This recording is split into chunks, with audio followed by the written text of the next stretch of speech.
boa noite. Você vai ver no Jornal Band Minas desta edição. O governador de Minas Gerais veta projeto de lei que previa pena por discriminação de gênero.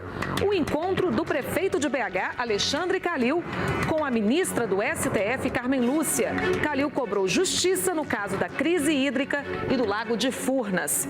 CPI da CEMIG, diretor jurídico é suspeito de assinar contrato milionário sem licitação com empresa onde havia trabalhado antes de se tornar funcionário da companhia. A escola particular mineira que reduziu o salário dos professores sem mudar a carga horária. No início desse ano, a escola entregou a declaração do imposto de renda com valor integral. Os queijos mineiros premiados num concurso mundial na França. E o projeto que quer levar a literatura para as comunidades carentes. Eu boto fé naqueles que fazem moradas nos livros, viajam nas rimas, conhecem o ritmo das esquinas. É agora no Jornal Band Minas.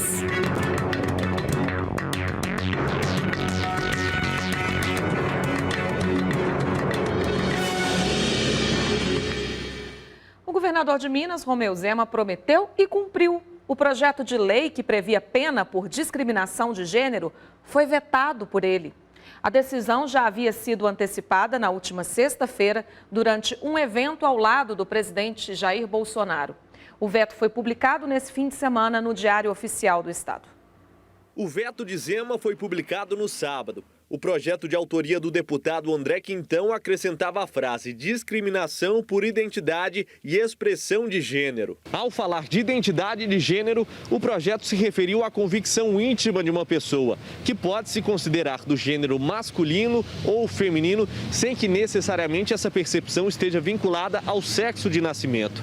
Já expressão de gênero diz respeito ao modo como uma pessoa manifesta publicamente a sua identidade de gênero. A maioria tem acompanhado e não podemos permitir que o setor produtivo venha a ser penalizado caso não venha a ter um terceiro banheiro para alguém cujo sexo não está definido. Então esse projeto será vetado. A decisão do governador Romeu Zema, que foi apoiada pelo presidente Jair Bolsonaro, foi criticada por parlamentares. O presidente do Centro de Luta pela Livre Orientação Sexual reforça o impacto do veto para a comunidade. Infelizmente, nós só temos discursos, mas quando a gente precisa de algo efetivo na prática, como foi o caso dessa proposição de lei, desse projeto de lei, aí você vê que os gestores sempre voltam atrás, escolhem outras perspectivas além da comunidade, para além da comunidade LGBTQIA+.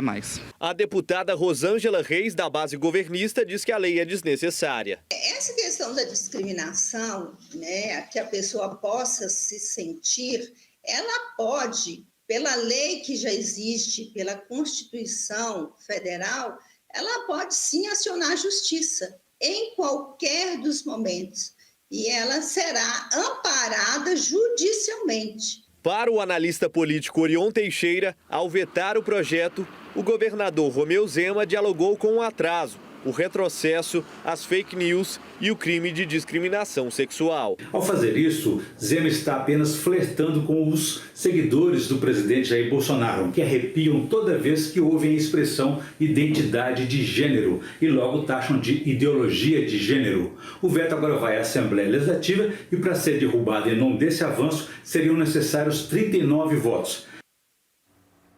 É interessante pensar em que momento, para algumas pessoas se tornou aceitável colocar o lucro como algo que é mais importante do que a própria dignidade humana.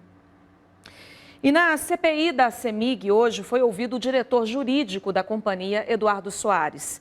Ele é suspeito de ter assinado um contrato de quase R$900 mil com uma empresa de advocacia paulista, a Lefosse. Isso sem processo de licitação. Soares havia sido sócio dessa empresa de São Paulo e assinado o contrato apenas 5 meses depois de deixar a sociedade. O escritório Lefosse foi contratado para prestar assessoria e suporte jurídico na negociação da recuperação judicial da Renova Energia, fundada em 2001 e cujas ações foram compradas pela CEMIG em 2019. Na época da compra, o diretor de gestão da CEMIG, Daniel Faria Costa, afirmou que a companhia iria sanear a empresa para que ela voltasse a participar de forma competitiva no setor de energia renovável. A CGI, Fundo de Investimentos em Participações, que era proprietária, recebeu títulos da dívida emitidos pela Renova.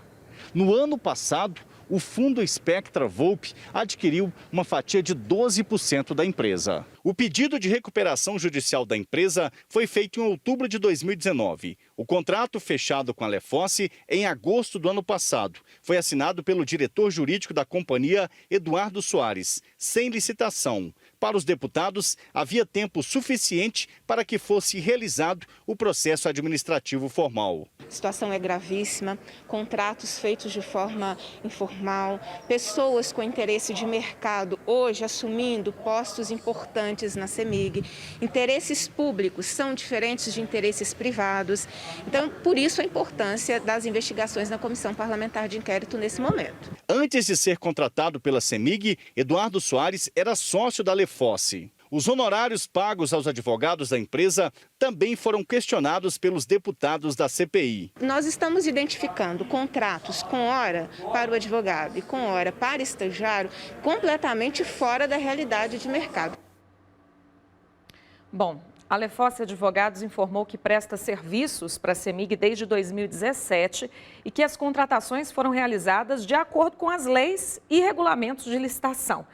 Em nota, a CEMIG informou que a lei das estatais autoriza a contratação direta de serviços técnicos especializados com pessoas ou empresas de notória especialização. Disse ainda que escolheu a Lefosse para a contratação pelo seu reconhecimento de mercado e que o caso da Renova poderia gerar perdas bilionárias para a companhia e que por isso precisava então de advogados de muita confiança. E a gente fica aqui se perguntando por que motivo, então, a CEMIG compraria de um fundo de investimentos uma empresa que poderia gerar perdas bilionárias. Por quê, né? Em Betim, na região metropolitana, passou a adotar, a partir de hoje, o passaporte da vacina contra a Covid em alguns estabelecimentos. A repórter Luciana Viana está ao vivo agora aqui com a gente, tem alguns detalhes sobre essa decisão. Uma boa noite para você, Lu. E é obrigatório isso, né? Pois é, Elis, boa noite para você, para todo mundo ligado na tela da Band. Elis, seria obrigatório até então, mas depois de um pedido, um apelo da Abrazel, que é a Associação de Bares e Restaurantes, a Prefeitura de Betim colocou em vigor a partir de hoje, mas de forma facultativa, ou seja, os estabelecimentos poderão escolher se vão exigir ou não o passaporte da vacina, ou seja, a comprovação, de vacinação contra a Covid-19. Se for exigir, claro, poderá receber um número maior de pessoas, entre outras, flexibilizações. E também estará sujeito o estabelecimento à averiguação, da vigilância sanitária. E quem não aderir, estabelecimento que não aderir, segue cumprindo aquelas todas regras de segurança contra a disseminação do coronavírus. Vamos aguardar na prática, Elis, como vai funcionar esse passaporte da vacina em Betim, em vigor a partir de hoje, de forma facultativa. Tá bem, Lu, muito obrigada pelas informações. Uma boa noite para você. E professores de uma escola em Santa Bárbara, na região central do estado, denunciaram à Band Minas problemas no contra-cheque. A instituição teria reduzido os salários dos funcionários, só que sem alterar a carga de trabalho. Para um especialista, a medida fere a legislação. A escola particular Nossa Senhora do Sagrado Coração foi fundada por freiras missionárias há 50 anos. O espaço em Santa Bárbara, região central do estado, recebe alunos do maternal ao ensino médio. Os funcionários denunciam fraude no pagamento dos salários. Essa professora, que prefere não se identificar, conta que a equipe teve uma redução de 20% no salário durante a pandemia. Porém, não houve redução na carga horária de trabalho. Fomos convocados para uma reunião presencial. Fomos comunicados a respeito da redução dos 20%. Em seguida, uma funcionária passou os papéis para serem assinados, como se os funcionários já tivessem feito o acordo. Para surpresa, no início desse ano, a escola entregou a declaração do imposto de renda com valor integral. Fomos obrigados a declarar um valor que não recebemos. A professora guardou os documentos como termo de acordo feito pela escola e a declaração de imposto de renda, feito sobre o valor integral do salário. Ela mostra conversas de WhatsApp onde professores questionam a direção da escola sobre a irregularidade. Com a pandemia de Covid-19, em abril do ano passado, o governo federal lançou o Programa Emergencial de Manutenção do Emprego e da Renda, que autoriza as empresas a reduzirem proporcionalmente a jornada de trabalho e os salários dos empregados, além de suspenderem os contratos de trabalho temporariamente. Pela lei, o valor da hora de trabalho deve ser mantido e as reduções de jornada podem ser de 25%, 50% ou no máximo de 70%. Porcentagens diferentes dessas têm que ser negociadas em acordos coletivos. A empresa pode ser condenada a estar pagando essa diferença salarial e até mesmo a pagar as horas extras, já que não houve a redução da jornada de trabalho como deveria ter acontecido. O Simpro, Sindicato dos Professores do Estado de Minas Gerais, diz que só pode tomar providências se as denúncias forem encaminhadas pelos educadores. Todas as denúncias são extremamente sigilosas. Nós procuramos as direções das escolas no sentido de resolver o problema imediatamente. Caso a escola se recuse, nós vamos buscar judicialmente a solução. Os professores e professoras se desdobram para fazer uma educação de qualidade e recebem esse tipo de tratamento? É inadmissível. Escola que se preocupa com os alunos, reconhece, cumpre os direitos e valoriza os trabalhadores da escola. E os pais precisam pressionar, por respostas. Nós procuramos a Escola Nossa Senhora do Sagrado Coração, mas ninguém respondeu aos nossos contatos. E a gente gira agora a reportagem, aciona o repórter Luciano Dias, ele traz um balanço para a gente das ocorrências de incêndio aqui em Minas. O número de queimadas, gente, já representa um recorde em relação ao ano passado. Boa noite para você, Luciano. Os bombeiros estão espalhados por praticamente toda Minas Gerais, né? Tudo bem, Elis? Boa noite para você. Exatamente. Só hoje, 165 chamados para a corporação atendendo aí ocorrências relacionadas a incêndios em vegetação. No fim de semana, foram 642 chamados. É uma preocupação muito grande em todo o estado. Vou destacar aqui uma ocorrência que aconteceu no bairro Borba Gato, em Sabará, na região metropolitana de Belo Horizonte. Bombeiros e brigadistas demoraram 5 dias para controlar as chamas em um local de difícil acesso. E por isso havia uma preocupação muito grande, inclusive, para esse fogo chegar a residências, inclusive a uma fábrica de explosivos. Só hoje, pela manhã, esse incêndio foi controlado lá na região. A gente lembra sempre que mais de 95% dos incêndios são causados aí por pessoas, por ação humana, por ação criminosa. Os bombeiros sempre destacam isso, por isso há uma fiscalização intensificada em todo o estado. E a gente lembra também que tem a questão do relevo acidentado, vegetação densa, a umidade relativa do ar muito baixa, além desses crimes. Por isso, toda recomendação é válida e a preocupação ainda é muito grande em todo o estado. Elis? Isso que tem que pagar multa alta mesmo, né, Luciano? Muito obrigada, viu? Uma boa noite para você. E a crise hídrica já afeta o fornecimento de água em Uberaba também, no Triângulo Mineiro. Os moradores estão fazendo rodízio agora no abastecimento. Muitos uberabenses se depararam com essa situação hoje pela manhã quando abriram as torneiras em suas casas e comércios. Devido à falta de chuva há mais de 115 dias e o aumento do consumo por causa das altas temperaturas, o Codal anunciou o fechamento de todos os reservatórios de água durante o dia. Essa manobra para tentar amenizar a falta de água no município se iniciou no último domingo e deve permanecer durante a semana. A restrição do abastecimento ela é necessária para que nós possamos diminuir a intermitência desse abastecimento e que toda a cidade seja ter o abastecimento de água fornecido de forma completa. Essa semana, por inteiro, serão fechados todos os reservatórios, das 8 da manhã às 16 horas da tarde. A situação no Rio Uberaba é preocupante e os uberabenses já estão sentindo o reflexo da falta de água. Todo dia a gente chega aqui, olha para ver se tem, porque senão, se a gente começar a fazer o almoço, a gente fica sem fazer, porque não tem como fazer. Precisando muito de uma chuva e as pessoas, você vê gente lavando carro, lavando passeio, lavando calçada e a gente aí sendo prejudicado, porque o nosso estabelecimento funciona nesse horário, né? Então a gente fica com 2 horas de água, mas geralmente esse horário já é um horário que a gente não tem tanto cliente, porque as pessoas estão indo para casa e não vão passar para poder comprar alguma coisa. Complicado demais. Aqui na região metropolitana não está fácil também não. O nível de todos os reservatórios que integram ali o sistema Paraopeba apresentou uma redução nos últimos dias. A situação é mais preocupante em Vargem das Flores. E no Rio das Velhas, que também colabora ali com o abastecimento em BH, o rio está em alerta. A Copasa informou que já reduziu a quantidade de água retirada lá no local. Depois do intervalo, o encontro do prefeito de Belo Horizonte, Alexandre Calil, com a ministra do STF, Carmen Lúcia. O Calil cobrou na justiça o caso da crise hídrica e também do Lago de Furnas. Daqui a pouquinho a gente volta, agora são 7 horas em ponto.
O prefeito de Belo Horizonte, Alexandre Calil, e a ministra do Supremo Tribunal Federal, Carmen Lúcia, se reuniram há pouco em BH para discutir a crise hídrica e o futuro também do Lago de Furnas. Calil participou do encontro como presidente da Frente Mineira de Prefeitos.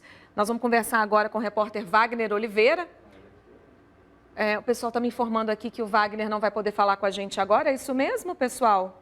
Então, daqui a pouquinho a gente vai tentar falar com o Wagner novamente, tá bom? Enquanto isso, pessoal, uma boa notícia. Uma menina de 14 anos, internada por complicações da Covid em Belo Horizonte, conseguiu sobreviver graças ao esforço da equipe da Santa Casa. Os médicos conseguiram um equipamento chamado ECMO, que é essencial no caso da adolescente. A Eloise Santos acredita que presenciou um milagre. Heloíse tem 14 anos. O passo ainda lento é consequência de mais de um mês de internação na UTI da Santa Casa em Belo Horizonte. Estava tossindo, uma tosse seca, e depois começou a tossir e saía sangue. Tive febre, aí não conseguia levantar direito da cama, tinha um pouco de falta de ar. Os sintomas relatados pela menina preocuparam os pais que a levaram ao hospital no dia 10 de agosto. No dia 11, já foi entubada e pouco tempo depois, os rins pararam e ela precisou de hemodiálise. A situação se agravava a cada dia e os médicos preparavam a família para o pior. A médica ela ficou até impressionada comigo, que ela falou assim, só não entendeu o que eu falei com a senhora? Eu falei, entendi. O que foi que eu falei?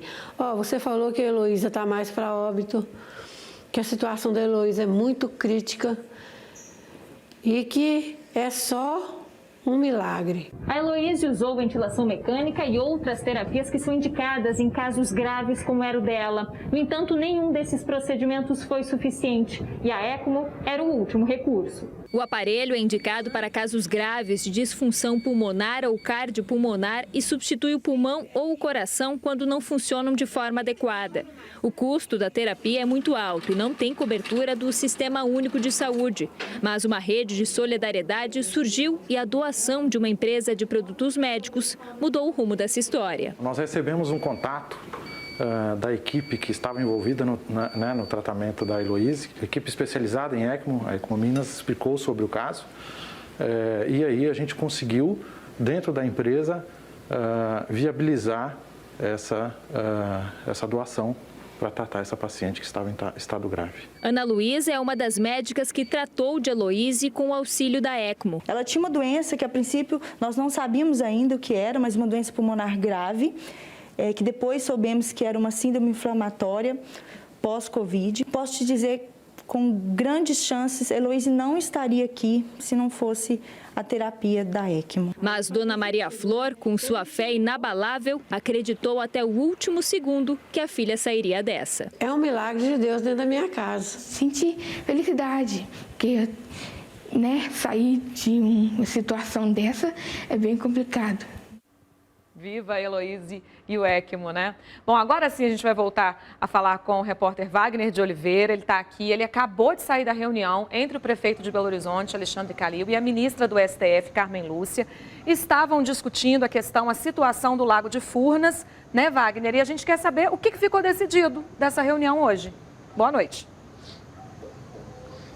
Isso mesmo, Elis. Boa noite para você, para quem está com a gente aqui no Jornal Band de Minas. A reunião aconteceu por aproximadamente 1 hora nesse prédio onde mora a ministra do STF, Carmen Lúcia. O prefeito Alexandre Calil, que é presidente da Frente Mineira de Prefeitos, chegou acompanhado também do prefeito da cidade de Cristais, Djalma Carvalho, que também é presidente da Lago, que é a Associação dos Municípios do Lago de Furnas. Eles se reuniram por aproximadamente 1 hora com a ministra do STF, Carmen Lúcia, nesse prédio aqui em Belo Horizonte. Os representantes mineiros querem a suspensão de uma ação que tramita no Supremo Tribunal Federal e que contesta uma emenda da Assembleia Legislativa de Minas Gerais que permitiria que a altura mínima do reservatório do Lago de Furnas ficasse em 762 metros acima do nível do mar. Na saída, o prefeito Alexandre Calil disse que a reunião foi muito produtiva e espera que a ministra possa poder colaborar de alguma forma. Mas o Calil deixou bem claro, a decisão não é só da ministra Carmen Lúcia, porque são 11 ministros do STF. Eu separei um trecho do prefeito Alexandre Calil e a gente vai conferir agora no Jornal Band de Minas. Nós queremos a decisão do Supremo e contamos com o Executivo de Minas Gerais, o governador de Minas, para que paute tudo certinho a favor de Minas Gerais, que nós não temos dúvida nenhuma que isso vai acontecer. Então vamos esperar aí acabar essa tragédia da CPI, tudo isso, para que até os próprios ministros tenham um alívio de trabalho, que está tendo muito trabalho no Supremo hoje, foi nos dito. Ninguém está mais por dentro desse assunto, ninguém sabe mais, foi procuradora do Estado, do que a ministra Carmen Lúcia sobre esse assunto. Mas então, ela falou quando, prefeito? Não há data. A data tem que esperar. Então, mas não vai demorar muito, né? Provavelmente esse ano ainda. Portanto, Elis, esse é o prefeito de Belo Horizonte, Alexandre Calil. Lembrando também que o presidente da Assembleia Legislativa de Minas Gerais, Agostinho Patrus, também participou dessa reunião e todos saíram bastante esperançosos com essa votação que deve acontecer ainda esse ano no STF. Voltamos com você. Segue daí, Elis. Obrigada, Wagner. Boa noite. Depois do intervalo, um queijo mineiro é premiado num dos principais concursos do mundo. A gente vai contar para vocês e tem também a rodada do futebol deste fim de semana. Agora são 7h15. Até já.